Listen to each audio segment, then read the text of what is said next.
Hello fellow Astartes and welcome back to the channel. My name is Ryan. Today we're going to be doing a deep dive on the tactical class here in Space Marine 2. If you missed my Vanguard deep dive, I'm trying to do a series where I completely max out every class and then give you breakdowns that are pretty in-depth to show you not just like, hey, I played it for 3 hours, here's what it's good at, and here are my thoughts. Like, I want to eventually do a tier list on these classes, but I think in order to do that properly, like, I kind of need to see what they're capable of in the end game. Otherwise, I'm going to send you down the wrong path really early in your playthrough. Now, luckily, I do have about 70 hours into the game. I know people are like, oh my gosh, it's been out 2 days. I was pretty fortunate. I got my hands on the game actually over a week before the early access. Just as a content creator, I was able to get a review code, which is pretty cool, and I'm very humbled and honored by that. But because of that, I've been able to max out several classes and play with them extensively, and today we're going to be dialing in on the tactical class, so let's get cranking. I will say first and foremost that the tactical armor looks so freaking good. Like, once you get later down the skill tree, right now I'm currently working on maxing out the sniper, and I'm just like, oh my gosh, this guy's ugly. Like, all of his armor, I'm just really not impressed by the sniper armor. But coming off the tactical grind, I'm like, oh my gosh, the tactical armor sets, the legendary sets look incredible. So big fan there of the aesthetic. But let's talk about the core vibe of the tactical. What's his role? Where does he fit in the team? So obviously he's got the Auspex scan, reveals enemies in the selected area and makes them more vulnerable. So you're basically doing a debuff. That's his core identity is, hey, let's put debuffs on the priority threats. Whether that's a big trash mob that you're trying to eliminate, or if it's majors and elites and extremes and terminus tiers. I personally fully lean into his power fantasy of really being about, hey, let's take care of the big guys. So the way I have my Auspex scan set up, you might even notice in the gameplay, it doesn't even mark minor enemies. Won't do it. It's only going to mark majors all the way up to terminus levels. And the trade-off there is that it's going to give you bigger damage output against those things. It's going to further debuff them even more. So we're doing like crazy amounts of damage to these bigger guys. And that's fine because we'll leave the trash mobs to the heavy using the multi-melta or whatever it may be. We have plenty of options for dealing with trash mobs anyways, even your melee weapon combos like the stomp with the chainsword, which we'll get into in a minute. But let's start breaking this thing down one component at a time. I'll talk about the full perk tree and my selections and how I built my guy. But before we get to the perk tree, let's talk about the weapon selections. So in your primary slot, you do have a lot of options on the tactical, and that's kind of because the tactical is really about versatility, okay? So you have, 6, 7 different weapons you can choose from, which no other class has that many options in the primary slot. So you've got a lot of choices here. It really is entirely up to you, but I'm going to tell you the two that stand out the most. Obviously, the Melta rifle is currently like cream of the crop, creme de la creme, and it does phenomenal damage. It's great at clearing trash mobs. It's also big damage on big guys as well. So there's a lot of different ways you can spec out the Melta, even with its own perk tree, to have all of your bases covered, which is great. It'll drag and drop perfectly into the tactical kit. But my preference is actually to use the Plasma Incinerator. And there's a couple different reasons for that. One is that the Melta doesn't do headshot damage, and that's kind of a big part of what we're going to be doing and how we're going to be speccing out our tactical. And the Plasma Incinerator is also quite versatile because it has the charged up shot, which is really good at deleting trash mobs. It's also huge damage against majors. It's a great way to take down majors quickly with that charge shot. But on top of that, our ammo capacity with the Plasma Incinerator is kind of insane because we've got a couple of different perks that are working towards keeping our ammo topped off. We've got one in the skill tree of the Plasma Incinerator itself called Adamant Restoration. When your health drops below 30%, your ammo reserve is restored by 25% of your maximum capacity. And we have another perk that's upping our capacity in general, so that refund is even greater. We also have a perk in our perk tree for our class, we'll get to in a minute, and those two things are going to stack on top of each other, basically make it so that we just don't run out of ammo. We just don't do it. We just politely decline. So our ammo economy is one of the biggest hurdles that you have to overcome in later content, and this is just going to be able to bypass that entirely. So that's why I like the Plasma Incinerator. Ammo economy, charge shot, and I'm even speccing into making that charge shot wider and then eventually increasing the velocity of our projectiles so it's more like a hit scan weapon. So I highly recommend you run with the Plasma Incinerator myself. In the secondary slot, you only have the bolt pistol. Bolt pistol's great. I mean, I talked about this in my video yesterday where I recommend weapons that you level up quickly in the early game. But the bolt pistol has access to Elite Hunter. After killing a Majoris level or higher enemy with a melee weapon, headshots deal 50% more damage for 5 seconds. That's great. I rely on Elite Hunter quite frequently. And this is going to stack with another perk in our perk tree, which we'll get to in a second. So we're going to be doing, 70% more damage after those melee kills. It's really, really nice. In the melee slot, you only have access to the chainsword. Chainsword's very versatile. I have mine completely maxed out, all masteries and everything done, all the way down the skill tree. But one of the things that we have on the chainsword is the double stomp now. So if you level up the chainsword, you can increase the radius of your stomp attack, which is light, light, light, and then a heavy attack will do a big stomp, which is great when you're getting surrounded. But then you can also invest in another perk that gives you a second stomp, so you can go light, light, light, stomp, stomp. And so that's really good. And if it doesn't kill something that's close to you, it will at least throw it on the floor and give you a free gun strike on it. So it's a great way to just top off your health in the middle of combat very quickly. And the plasma incinerator, by the way, can face tank things, and you spam those charge shots into mobs or big guys, and that will help regenerate your white contested health as well. Let's get into the skill tree.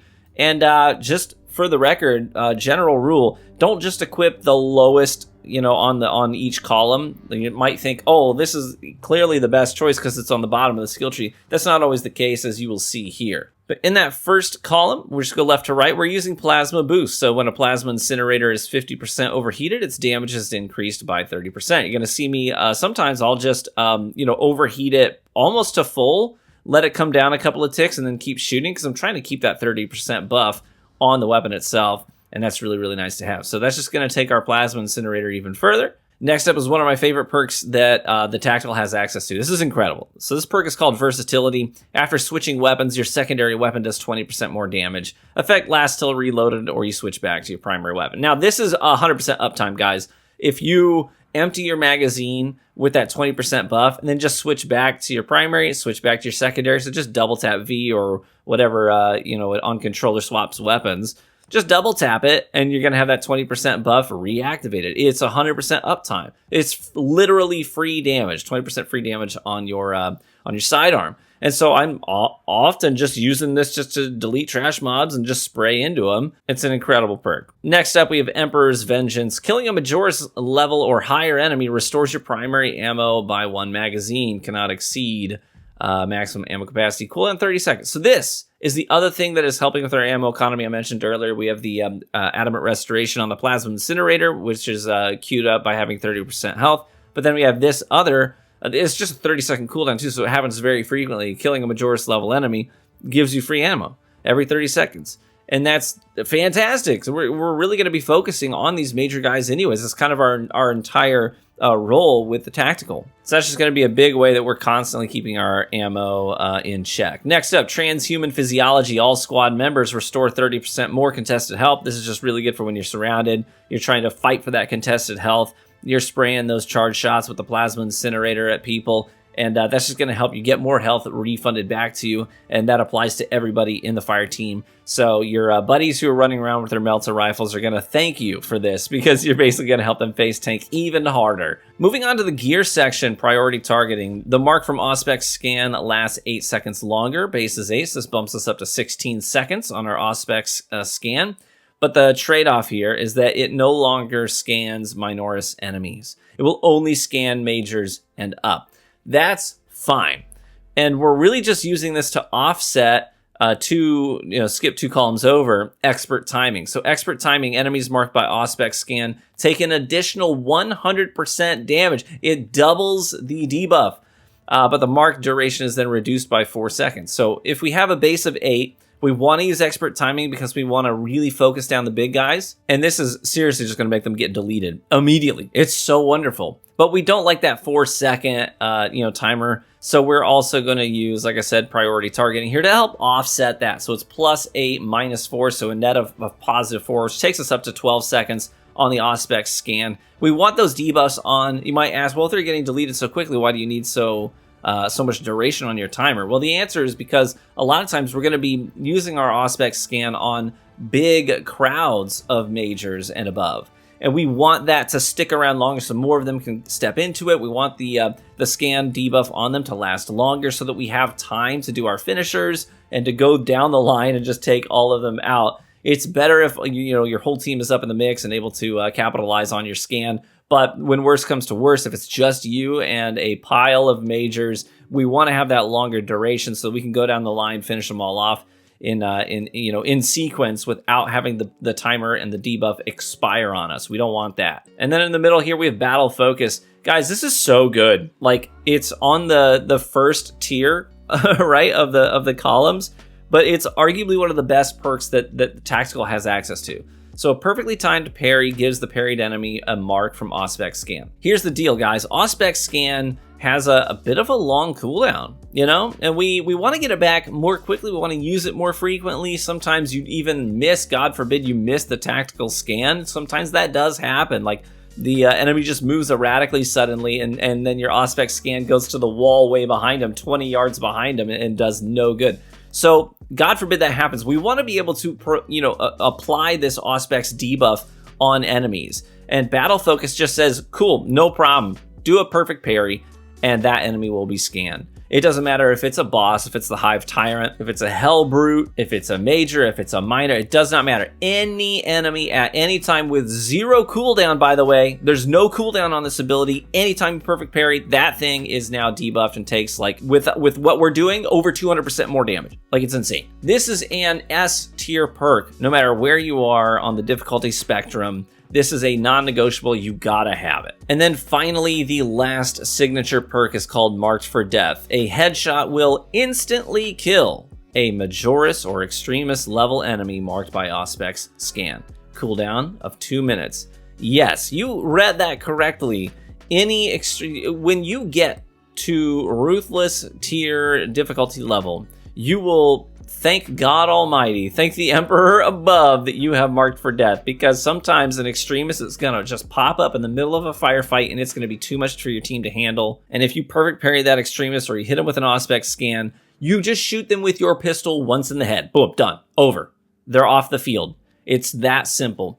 And that's also one of the reasons that I'm using the Plasma Incinerators, because I want to be able to do headshots no matter what weapon I have out at the time without having to, like, switch off or switch over to something else, switch to my secondary weapon. The Plasma Incinerator can just take care of business. Scan it, pop it in the head, it's done. You'll see that in the gameplay sometimes. When it's cooled down and ready to go, sometimes I just shoot something and it dies immediately. It's just that simple. Holy cow, guys. Tactical starts out kind of slow, like, I'm not going to lie to you. The initial grind on Tactical, it can be a little slow, feel like you're not really contributing a whole lot with your perks, and you'll notice that I'm only using 1 perk from the tier 1 selection, so it's not until you get to, like, level 10 that you're going to start getting access to the things that are really good here. 10 and above, actually, more like 12. So that's really where things really start to open up for the Tactical, but I think you're going to be happy once you have leveled it up, because Tactical is now going to be, I think it starts out C tier. It ends up comfortably in the A tier for me, just because of the debuff potential and the potential you have as a teammate to really help your teammates cruise through higher difficulty levels, because it's just going to make the fights against the majors and the extremes honestly pretty trivial, just trivial. So I do highly recommend you take the time to level up Tactical at some point. This is one of those classes that eventually we're going to get to the point where everyone is trying to farm substantial and ruthless tier difficulty levels, and when you show up with an assault, people are going to be like, come on, man, like, what are you doing?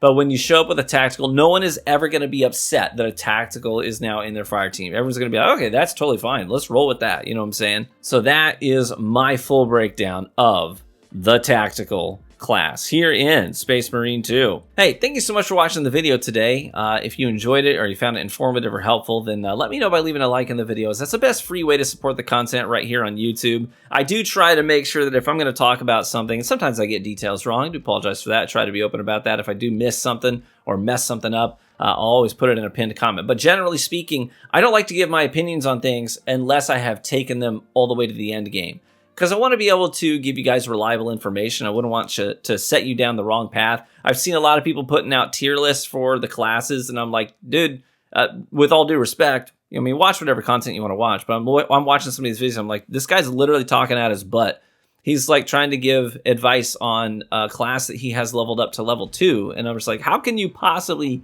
even know? How can you know what to say about this? So anyways, I try to make sure that I have fleshed things out so that when I talk about them, it's reliable information. It's based on a fair amount of experience. So we will move on and continue to max out more characters. I've got another one pretty close. I'm ready to cover soon. And we'll just move right down the line, eventually give you guys a tier list with my thoughts. Thank you so much. If you enjoy this kind of content, let me know by also subscribing to the channel. We've had now almost 600 new subscribers to the channel since we started our coverage of Space Marine. Thank you so much. I appreciate that support. Be warm and well fed, my friends. Courage and honor. Bye-bye.